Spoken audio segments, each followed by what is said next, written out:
이번 시간에는 컬렉션의 스트림에 대해서 살펴보도록 하겠습니다. 컬렉션에서는 JDK8에 람다식이 제공이 되기 시작하면서 스트림이라는 것을 지원하기 시작했는데요. 그것을 스트림이라는 것을 이용해서 기존의 포문을 이용해서 데이터를 이터레이트 하는 방법 외에 스트림을 사용한 방법이 추가되었다는 것을 한번 확인해 보도록 하겠습니다. 우선 제가 이제 테스트 코드를 작성을 했는데요. 이렇게 틀만 이렇게 작성을 해왔는데, 이 JUnit의 파라미터 테스트를 하는 방법을 이용을 해서 이렇게 미리 데이터셋을 준비를 하고 테스트를 할 수 있게끔 준비를 했는데요. 이 파라미터 테스트 방법에 대해서는 이 팩토리 메서드 패턴 영상을 참조해 주시기 바랍니다. 제 채널에 들어가시면은 팩토리 메서드 패턴이라고 검색을 하시면은 팩토리 메서드 패턴과 파라미터라이즈 테스트를 하는 방법에 대해서 설명을 해주고 있습니다. 자, 컬렉션은 이제 기존의 포문을 이용을 해서 이제 돌리는 방법을 한번 살펴보도록 할게요. 이거 모르시는 분들 없겠죠? 예, 자바 사용하시는 분들은 다 아시리라고 생각하지만은 학습 차원에서 이렇게 리스트를 이제 들고 오고요. 어퍼 네임즈, 요 리스트에다가 이제 어떤 걸 담을 거냐면, 이제 기존의 소스, 요 소스가 지금 매튜, 앨리슨, 잭, 샘, 딘이라는 요런 배열인데요. 요 리스트를 이렇게 순환하면서, 이터레이트 하면서 이렇게 대문자 매튜, 대문자 앨리슨 이런 식으로 바꿔주는 구문을 작성을 해보도록 하겠습니다.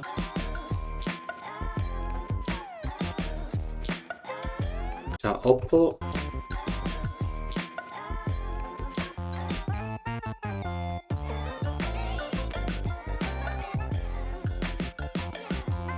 자, 이렇게 코딩을 하게 되면은 이 소스에 있던 리스트 데이터, 요 소문자로 돼 있던 이름들이 대문자로 바뀌어서 어퍼 네임즈에 바뀌게 될 겁니다. 테스트를 해볼게요. 통과했고요. 여러분들한테 데이터가 제대로 들어간지 보여드리기 위해서 콘솔에도 한번 출력해 보도록 하겠습니다. 네, 이와 같이 대문자로 바뀐 것을 볼 수가 있습니다. 기존에는 이렇게 이터레이트를 했죠. 자, JDK8이 되면서 이제 포이치라는 것도 또 추가가 됐어요. 스트림은 조금 이제 그 다음에 하고요. 포이치 메서드를 사용하는 방법이 생겼는데요.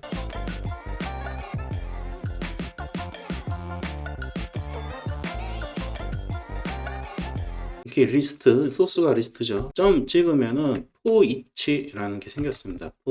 포이치를 보시면은 여기 보시면은 컨슈머라고 돼 있었죠. 예, 컨슈머는 지난 시간에 저희가 배웠지만은 받기만 하고 자기가 그냥 먹어버리고 끝나죠. 예, 출력이 없죠. 입력은 있고 출력은 없는 형태. 이거를 컨슈머라고 했죠.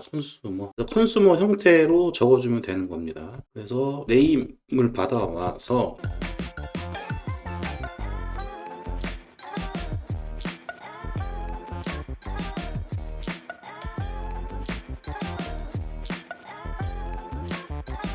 지금 이 코드를 보시면서 expected가 어디서 왔냐면은 여기서 왔습니다. 파라미터, 다시 한번 말씀드리지만 파라미터 테스트 방법, 지금 이 코드가 이해가 안 되시는 분들은 영상을 먼저 좀 보고 와주세요.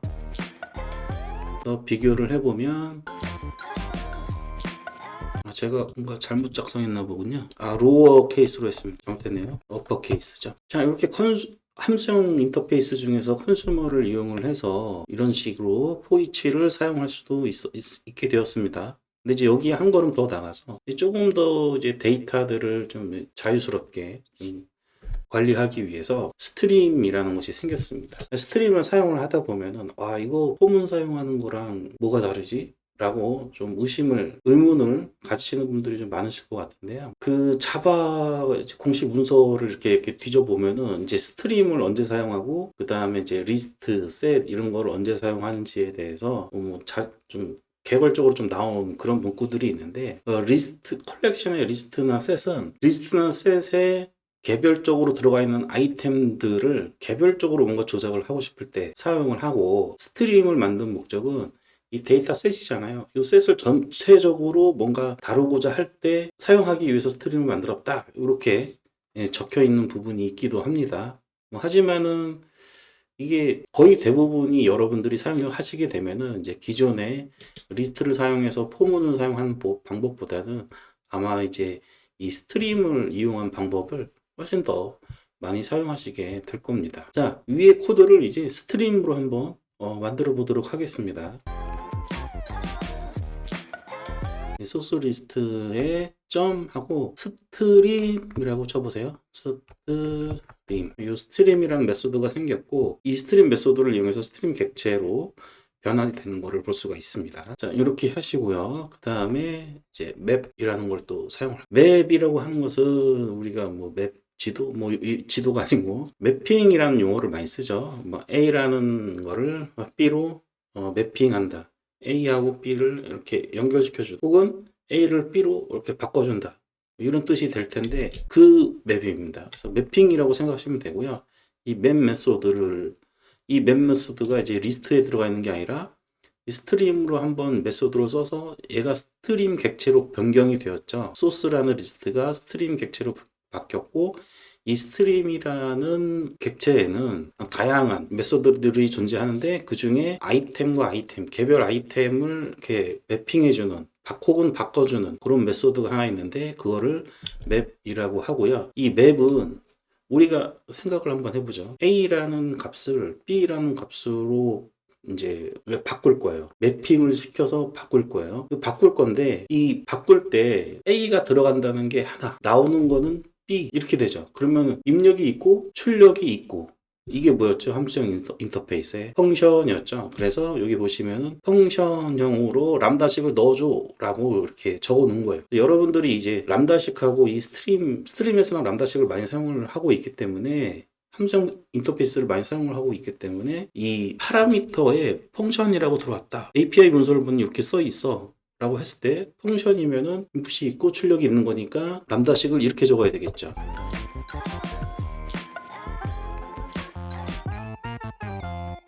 이런 형태로 적어줘야 되겠죠. 여기 보시면은 이제 여기에는 x라는 값이 들어가고, 리턴에는 이제 x를 뭔가를 변화를 해서 뭐 x에 뭐 1을 더해서 이런 식으로 적어 주어야 되겠죠. 그래서 펑션이라고 되어 있는 거는 이런 형태다. 자, 이런 형태로 이제 적어 줘 보도록 하겠습니다. 예, 보시면은 여기 같은 경우에는 컨슈머였죠. 어퍼 애드, 요 애드는 보이드 형태였죠. 보이드 형태였지만은 얘가 이제 이 맵이라는 것은 이 소스에서 값을 하나씩 꺼내 오는 거예요. 리스폼처럼. 그러면은 우리가 처음에 데이터가 매튜였죠. 이거를 이제 이거만 카피해서, 처음에 데이터가 매튜였죠. 그러니까 첫 요소를 꽂아와야 돼 라고 하는 거예요. 그래서 저는 이제 좀 알아보기 쉽게 네임이라고 할 거고, 네임을 대문자로 바꿔야 되죠. 대문자로 바꿔야 되니까 네임이 스트링이잖아요. name.to uppercase, 얘를 끄집어냈어요. 얘를 끄집어내고 얘를 대문자로 매핑 변환한 거예요. 매튜를 to uppercase 하면은 이제 이 맵이라는 메소드를 통하게 되면은 to uppercase 했기 때문에 이 매튜가 대문자 매튜로 바뀌어서 나온 거죠.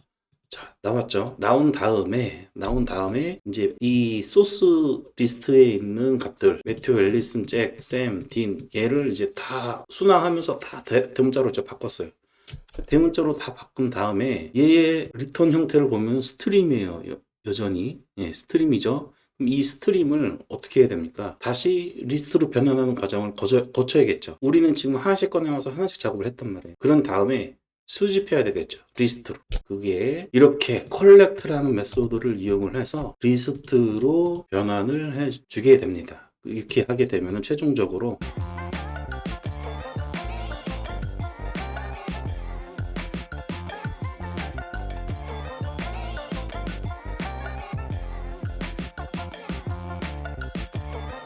오퍼 네임즈라는 리스트의 변수에 담을 수 있게 되는 거죠.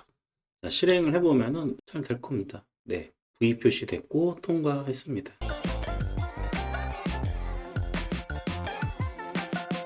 네, 아래쪽에 이렇게 대문자로 뜨는 걸 볼 수가 있고요. 지금 이제 오늘 컬렉션 하는 상황에서 이 컬렉트라는 메소드가 딱 나와버리는 바람에 난이도가 갑자기 확 올라가 버리거든요. 왜냐면 이제 메소드 레퍼런스, 여기 지금 콜론 2개 적은 거 있죠. 요거를 이제 메소드 레퍼런스라고 하는데, 요 메소드 레퍼런스를 사용하는 방법과 그 다음에 콜렉트에 대한 부분은 조금 더 여러분들이 스트림에 대해서, 그 다음에 람다식에 대해서 조금 더 공부를 한 다음에 들으셔야 되기 때문에, 여기서는 이렇게 그냥 콜렉트라는 메소드를 사용을 한다 까지만 여러분들이 좀 이해를 하고 계시면 될 것 같습니다. 이거는 제가 뒤에 이제 컬렉터즈라고 하는 그 강의를 또 제가 이제 준비를 해 놨거든요. 그 뒤에 강의에서 자세하게 설명드리도록 하겠습니다. 자, 이제 우리가 스트림이라는 것을 이제 배웠으니 이 데이터를 좀 걸러내보는 그런 예제를 좀 이제 준비를 했습니다. 우리가 이제 맵이라는 걸 배웠죠. 맵. 방금 전에 맵이라는 걸 배웠는데, 스트림에는 맵이라는 것도 있지만은 뭔가 데이터를 걸러내는 필터라는 메소드도 있어요. 자, 그거를 한번 해보도록 할게요. 제가 데이터를 이제 매튜, 앨리스, 잭, 샘, 딘 이렇게 해놨고요. 데이터가 이렇게 되어 있는데, 이 지금 필터 스트링을 예를 들어서 A로 줬다. 그러면 얘를 하나씩 꺼내 왔을 때 A라는 문자가 있는 것만 남겨줘 라는 뜻이 될 겁니다. 그래서 A라는 문자가 포함된 이름이 하나, 둘, 셋, 넷, 다섯 개 다 있고요. 다음으로 S라는 단어를 표현한 애만 남겨줘 하면은 앨리슨이랑 샘만 남을 거고요. 그 다음에 M이 포함된 내 이름만 남겨줘 하면 매튜와 샘이 남게끔, 이런 식으로 이제 작성을 해보도록 하겠습니다. 우리가 간단하게 이런 매튜라는 문자 요일이 있는데, 여기에 W라는 글자가 포함이 되는지 안 되는지 알아보는 메소드가 이제 contains라는 게 있죠. W. 얘는 리턴이 불리인으로 줄 겁니다. 포함되어 있는지 없는지니까 불리인이죠.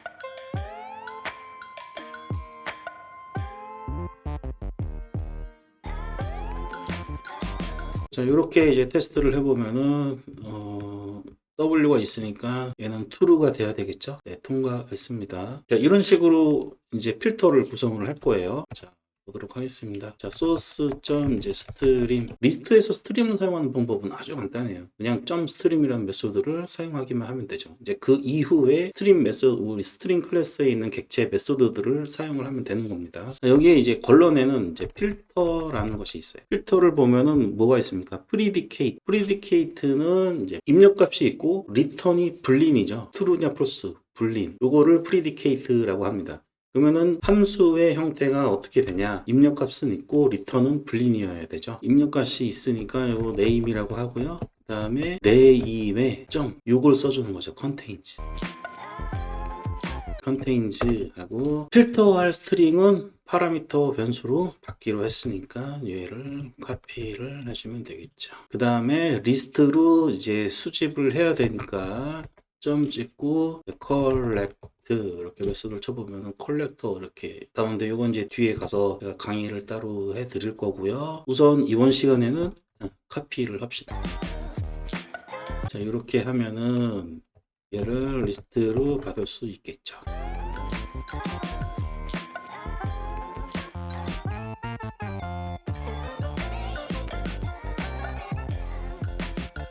이 아니고 필터 네임. 자, 실행해 보도록 하겠습니다.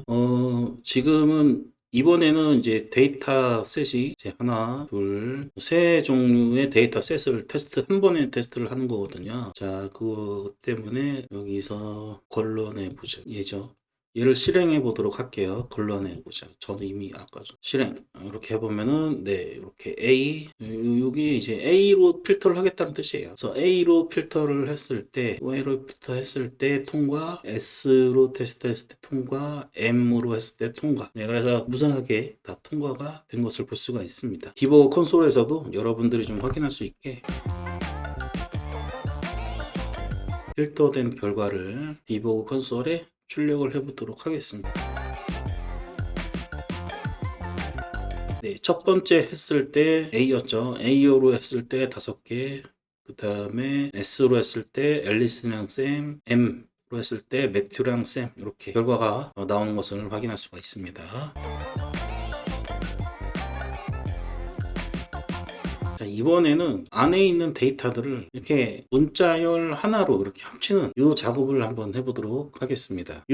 이게 지금 원래 소스는 배열의 요소가 5개죠. 5개의 요소인데 이 5개 요소를 이제 하나씩 이제 순환해 가면서 이 요소들을 잘 이용을 해서 이 5개의 엘리먼트들을 하나로 합치는 과정. 이게 줄어들었죠. 하나로 이렇게 줄어든 게 뭐냐? 이거를 이제 리듀스라고 합니다. 그래서 스트림에 보면은 스트림에 이제 아까 전에 처음에 봤던 이제 맵이라는 게 있었고, 맵이라는 건 이제 매핑, 뭔가 변환을 할 때 사용하는 거죠. 두 번째로 이제 필터, 뭔가 걸러내는 거를 기능을 사용할 때 필터라는 것을 이용을 하는 거고, 세 번째로 리듀스, 뭔가 하나로 이렇게 축소시키는 그런 기능을 하는 거. 리듀스라고 얘기를 합니다. 그래서 스트림에서는 기본적으로 필터, 리듀스 정도 요 세 가지가 가장 필수고요. 요 세 가지만 이용을 해도 거의 90% 이상의 문제들을 해결할 수 있기 때문에 여러분들이 꼭 기억을 해 두셔야 될 메소드이기도 합니다. 자, 이번에는 이제 스트림을 리듀스를 사용을 한다고 했죠. 자, 소스 리스트에서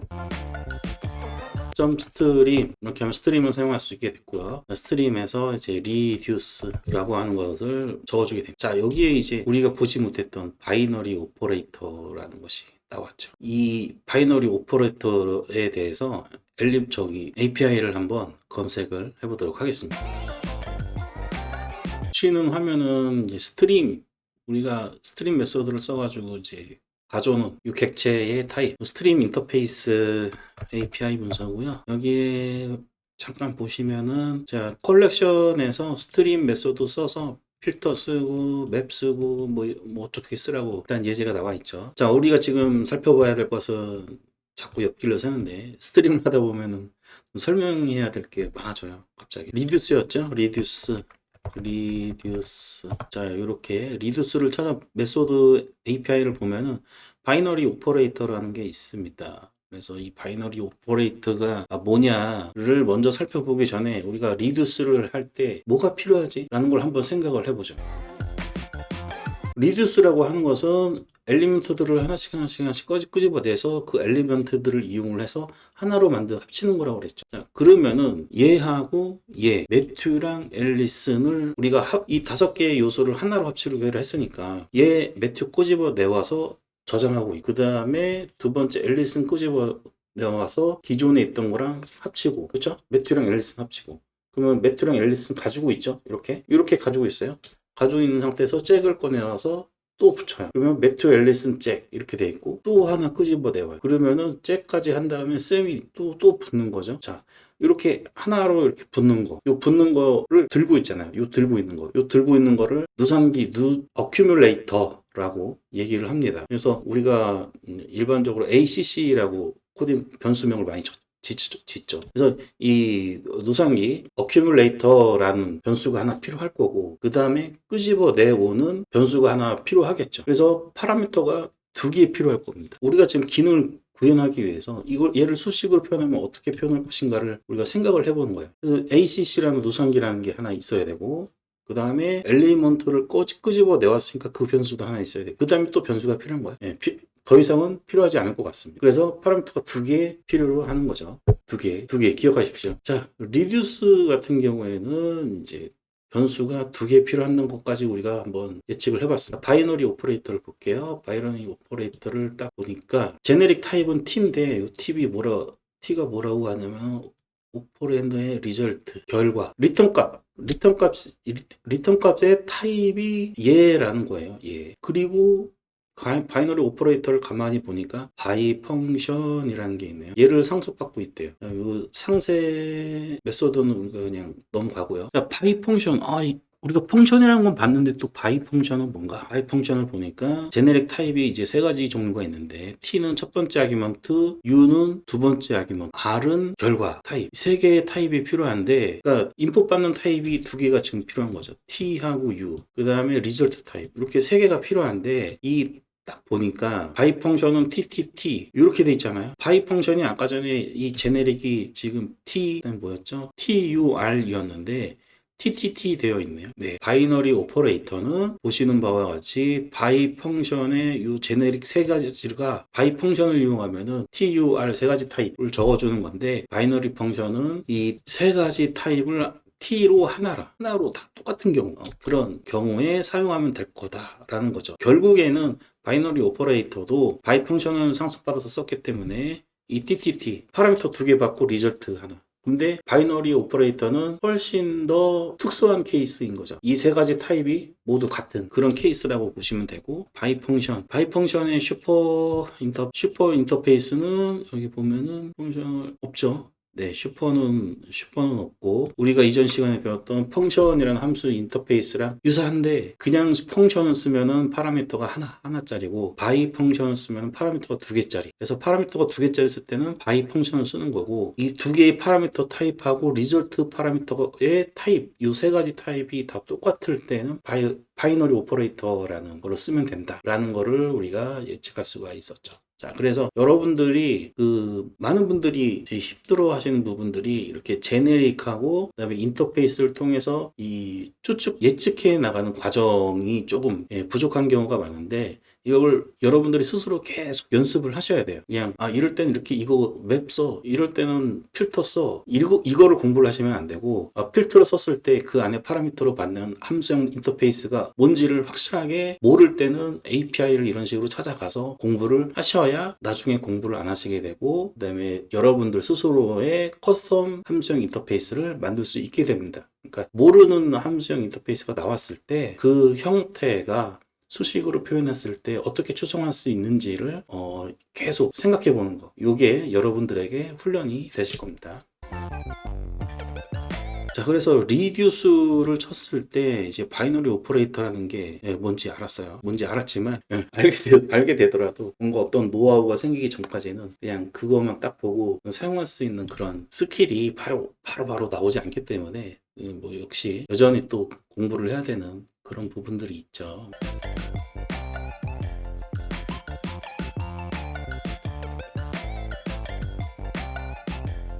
스트림에서 이제 리듀스 메소드를 보면은 이제 리듀스가 하나, 둘, 세 가지가 오버로딩 되어 있어요. 그래서 이 세 가지에 대해서는 여러분들이 이 강의 끝나고 나서 별도로 이제 인터넷 검색을 통해서 조금 더 자세하게 살펴보시고요. 그 다음에 이 리듀스라는 거를 또 이제 개념적으로 또 이해를 해야 되는 부분들이 좀 필요하거든요. 그래서 그 개념까지 설명드리기는 지금 시간이 많이 부족하고, 오늘 제 채널 광고를 좀 많이 하는 것 같은데, 제 채널에 보시면 동영상 중에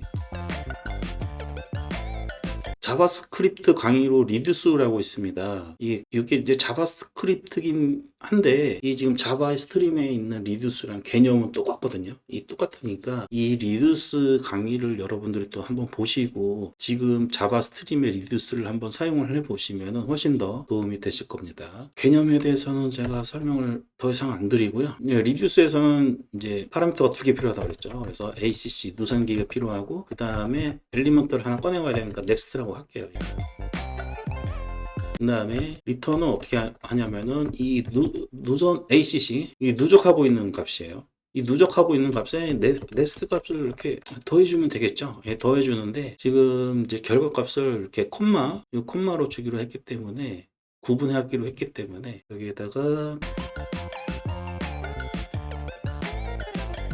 이렇게 적어주면 되는데, 이게 이제 제가 이제 데이터 셋을 준비할 때 세퍼레이터, 구분자를 콤마로 할지 가운데 바로 할지 이걸 파라미터로 넘겨주기로 했거든요. 그래서 여기에다가 콤마를 이렇게 박는 게 아니라 이렇게 리턴을 하게 해주게 하면은, 얘가 다음번 이제 넥스트 호출할 때 또 여기에 들어가게 되고, 또 이렇게 합친 다음에 또 여기에 들어가게 됩니다. 이런 원리예요. 자, 출력을 얘를 이제 컬렉트로 우리가 위에서 지금 컬렉트로 수집을 했잖아요. 수집을 했는데 얘는 리듀스를 이렇게 올려보면 옵셔널 스트링으로 되어 있습니다.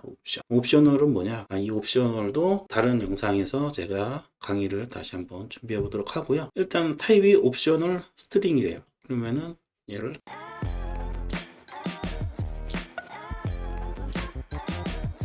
하고, 얘는 이제 임포트를 하는데, 얘도 스트림하고 이제 나오면서 같이 나온 옵셔널이라는 것이 있어요. 널 체크할 때 주로 쓰게 되는데, 자, reduced names get 하면은 get 눌렀을 때 요 타입으로 리턴을 해줍니다.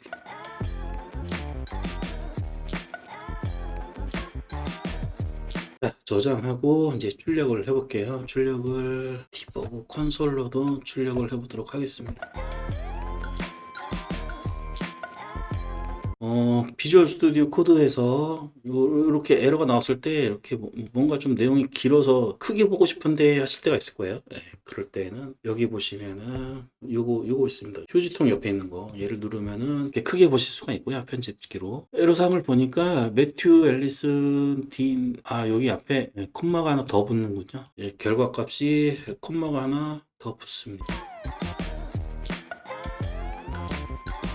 그러니까 예상값에 앞에 콤마가 하나 더 붙는 걸로 예상을 했어요. 근데 결과는 이렇게 나와버렸죠. 그래서 예상값이 틀렸죠. 예상값을 수정을 해줘야 돼. 아마 얘도 똑같을 것 같아요. 다시 실행해 보도록 하겠습니다. 여러분들이 테스트 코드를 작성을 하다가 내가 한 값이 틀린 건지 내가 로직을 잘못 짠 건지 이런 부분들이 이제 하시다 보면 고민이 많이 될 거예요. 네, 그러면서 여러분들이 이제 힘이 길러지는 거니까 귀찮게 생각하지 마시고 꾸준히 연습을 하시면 됩니다. 자, 성공했습니다. 결과값도 이렇게 매튜 앨리슨 책 콤마로 잘 찍히고요. 그다음에 가운데가 여기에 리듀스라고 하는 것입니다. 리듀스를 공부를 하면 여러분들한테 많은 힘이 되기 때문에 자세하게 설명드리고 싶은데 이게 리듀스 하나만 가지고도 시간이 좀 많이 걸려서 일단 넘어가도록 하고요. 합계를 구하는 예제를 간단하게 리듀스를 하나 더 해보도록 하겠습니다. 자, 이런 식으로 할 수가 있어요. 성적표에 점수가 이렇게 나왔다고 생각을 해보시죠. 그거를 이제 리스트로 표현한 게, 자, 이렇게. 그래서 89점, 78점, 37점, 이제 스코어 리스트가 있고요.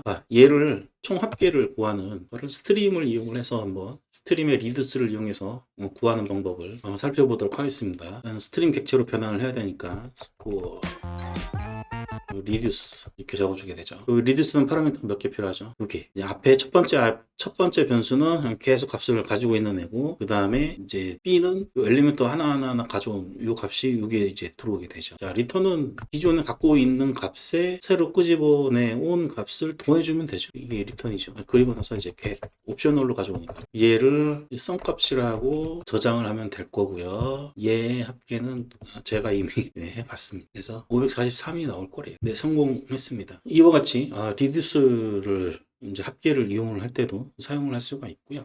평균 구해보세요 하면 또 스트림으로 뭔가 하려고 하는 그런 분들이 많거든요. 평균은 썸 나누기 스코어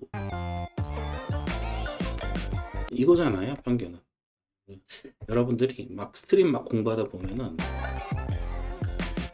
생각이 갑자기 깊어져가지고 어렵게들 문제를 풀려고 하시는 경우가 많더라고요. 그래서 이런 것도 준비해 봤습니다. 77이 나올 거예요. 돌려보면은 통과. 자, 이렇게 되고요.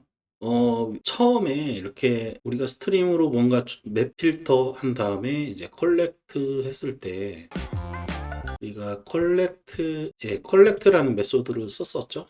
컬렉트라는 메소드를 썼었는데 이제 스트림 API를 이제 살펴보면은 컬렉트라는 것도 있지만 내려보면은 JDK 16 버전 이상의 스트림 API 문서를 보시면 이게 지금 이 문서는 얘는 지금 버전이 17입니다. 17 버전의 스트림 JDK 이 문서를 보시면은 여기서 to list라는 게 컬렉트를 사용할 수 있지만 그냥 단순히 리스트를 변환할 때는 이렇게 to list라는 메소드가 추가적으로 생겼습니다. 그래서 버전 JDK 버전 여기 보시면 since 16이라고 되어 있죠. 16 버전 이상에서는 to list를 컬렉트 대신에 이 리스트로 바꿀 때 이 to 컬렉트 대신에 이렇게 어렵게 쓸 필요 없이 그냥 to 리스트 이렇게 쓰셔도 됩니다. 여러분들이 JDK API를 조회를 하실 때 버전을 이제는 명시를 하셔서 좀 찾아가셔야 돼요. 예전에는 JDK 8 이전에는 실제로 7에서 8 나오기도 굉장히 시간이 오래 걸렸고 이제 8에서 9 나오는 것도 시간이 오래 걸렸는데 JDK 9 버전 이상이 딱 되고 한 11 버전 이후로는 이제 2년에 한 번씩 1년 반에 한 번씩 계속 버전이 업데이트 되고 있기 때문에 여러분들이 구글에서 JDK를 검색을 하실 때 대부분 버전 8로 많이 나오고 그래서 버전 8 말고 최대한 여러분들이 뭔가 버전 8로 된 시스템을 유지보수하고 있는 것이 아니라면은 항상 새로운 버전의 API를 여러분들 즐겨찾기를 좀 해두시는 게 도움이 많이 되실 겁니다. 그래서 제가 어렵게 설명한 거죠. 투 컬렉트라는 걸 쓸 필요가 없었죠, 여기서는. 그래서 컬렉트라고 돼 있는 부분은 단순히 리스트로 바꿀 거면은 16버전 이상에서는 to list라고만 적어 주셔도 됩니다. 네, 통과. 자, to list까지 버전 16버전 이후에 to list까지 살펴봤고요. 리스트나 셋도 마찬가지입니다. 제가 리스트 오늘 샘플에서는 리스트만 제가 설명을 드렸는데 여기에 셋으로 바꾸시면은 그대로 적용이 됩니다. 셋도 스트림이라는 것을 지원을 하고요. 셋 변수점 스트림 이 메소드를 사용하면 그 뒤에는 이제 똑같이 사용을 하실 수 있으니까요. 셋에 대한 부분은 설명은 생략하도록 하겠습니다. 자, 오늘은 이제 여기까지 하긴 하는데 이 영상을 보시고 좀 이해가 안 되시는 부분이 많은 부분들이 이해가 안 되는 분들이 많으실 거예요. 그래서 제가 이제 중간중간에 제 영상 중에서 자바스크립트 클로저 영상도 좀 참조를 하시고요. 자바스크립트 리듀스 영상 참조를 하시고요. 그 다음에 팩토리 메서드 패턴 영상을 보시면서 파라미터 테스트하는 방법 요거까지 좀 이해가 안 가시는 분들은 꼭 봐주시고요. 제가 함수형 인프로그래밍 관련해서 진행하는 강의들은 이런 형태로 좀 팩토리 메서드, 그러니까 파라미터 테스트 방법으로 좀 테스트를 할 거기 때문에 꼭 영상을 봐주시기 바랍니다. 자, 오늘은 여기까지 하도록 하겠습니다.